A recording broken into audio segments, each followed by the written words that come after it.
Good morning! Good night. We got a certified heater for y'all today. We are looking at the best #1 Whirlwind Barbarian guide in Diablo 4. If you're looking to unleash massive damage, cut through hordes like butter, you've come to the right place, my friend. It's going to be a pretty simple skill tree for the Barbarian. Now I'm going to go over some things. There are a few things you can substitute, and I will talk about that as well. So the first thing is you're gonna actually care about is gonna be lunging strike.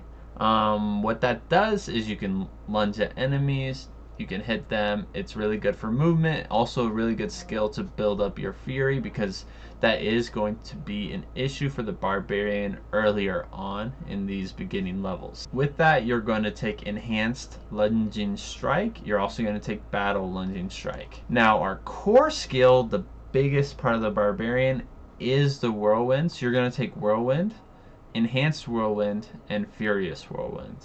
And this is basically the core of your damage. It's not going to be extremely amazing in the early game, but as you go later, it's going to get a lot better for you. Moving down into the skill tree, it becomes quite simple. You're going to take Imposing Presence, Martial Vigor, Rallying Cry, Enhanced Rallying Cry, and Tactical Rallying Cry. Now, instead of Imposing Presence, if you are really struggling and if you are playing on hardcore, you can take Iron Skin for that Fortify. It definitely can't help you, and you can respec it later. No issues there. You're going to take Challenging Shout, Enhanced Challenging Shout, and Tactical Challenging Shout. You will take War Cry, Enhanced War Cry, Power War Cry, you know, super simple. Booming Voice, Raid Leader. This is a really important one. No matter what, you want to make sure when you can, you put 3 points into Prolific Fury. Very important. Always going to want to take 1 point in Hamstring. Thick Skin and Defensive Stance are really important. Wrath of the Berserker just kind of depends on where you are. So you're going to want to take that, but levels like 1 to maybe 30, 35. Supreme Call of the Ancients is going to be better for you because your Whirlwind just doesn't do enough damage yet. You're going to take Heavy-Handed. Then this is where it starts to get really interesting. What I mean by that is there's 4 different keystones that you can take as Barbarian. There's Gushing Wounds, Unbridled Rage, Walking Arsenal, and Unconstrained. So there's basically 3 options here. You don't take Walking Arsenal, not very good. You're never going to want to use it. Early on, you can take Unconstrained just because it induces your Berserk, especially if you're taking Call of the Ancients. This is going to probably be the best for you. Besides that, you're going to want to take Gushing Wounds. That's going to be the best. Now, once you don't have Fury problems, you're going to take Unbridled Rage. Undoubtedly the best Barbarian keystone, but you're not going to be able to take it for 450. You're still going to be having Fury issues, and it costs 100% more Fury. You're literally doubling the Fury cost.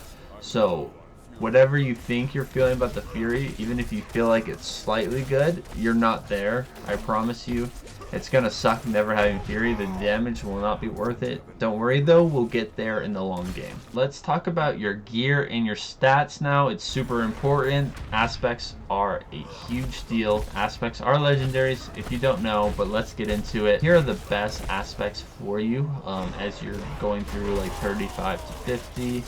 Before you're 35, you're not even going to think about aspects, so I wouldn't really worry about it. For your helm, you're going to look at aspect of Numbing Wrath. For chest armor, you're going to want the aspect of Disobedience. For your gloves, aspect of Anemia works, but pretty soon you would want to change that, so I wouldn't worry too much about it.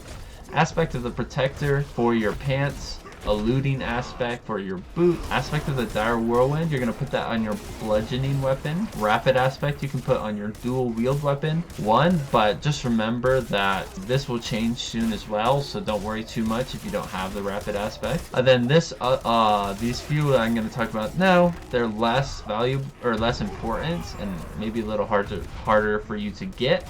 But still, if you do have them, really worth putting them on. It's going to make your life much better. Edgemaster's aspect on your amulet. Aspect of the Echoing Fury on your ring. On your second ring, aspect of the Umbral. And then on your slashing weapon, which is your like 2-handed axe or your two-handed sword, which is aspect of the expectant, and then aspect of the berserk ripping. Those are all the aspects. As far as gems go, it's quite simple. Your gems are amethyst for all your weapons, ruby for all your armor, and skulls for all your jewelry. So rings, amulets, super simple.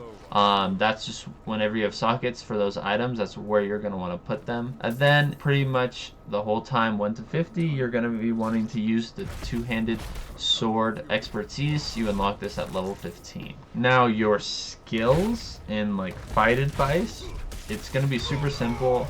I'm going to lay it out for you. This is how you want to order your skills. Basically, you want to pop Rallying Cry. What that does is a Rallying Cry increases your movement speed by 30% and resource generation by a certain percentage, whatever it is for you, for 6 seconds, and nearby allies for 3 seconds. So this is really important that you pop it first because of the resource generation. You're going to want to have full fury the whole time that you're spinning. So it's really important that you pop this first. And then the next two that you're going to pop is going to be Challenging Shout and War Cry. Challenging Shout is you taunt nearby enemies and gain 48% damage reduction for 6 seconds. Gonna be really important for shredding those mobs. And then you have War Cry. You can pop either of these, whichever order you choose. And then you pop your War Cry, it increases your damage dealt by 15% or whatever it is for you for 6 seconds and nearby allies for 3 seconds. Now after about 5 seconds or so, your Berserk is gonna go away.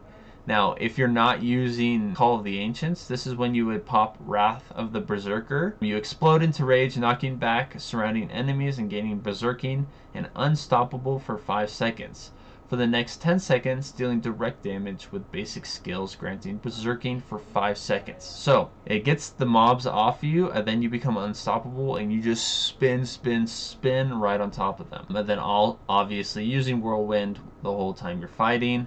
Now you can, if you do use Call of the Ancients, I would actually recommend using all 4 together. It will shred the mobs for you. And then especially with the boss, you want to be doing rotations as fast as you can. And then you can basically, because of how long the cooldown is for Call of the Ancients, you can actually do your rotation, then do another rotation without the Call of the Ancients. And then when your Call of the Ancients is up again, you can do a full rotation again. So that's kind of how you work with fighting with bosses in the early game. That is going to wrap up the Whirlwind 1 to 50 leveling guide for Diablo 4. If you guys did enjoy the video or learn something new, please consider supporting the channel by either liking, commenting, or subscribing.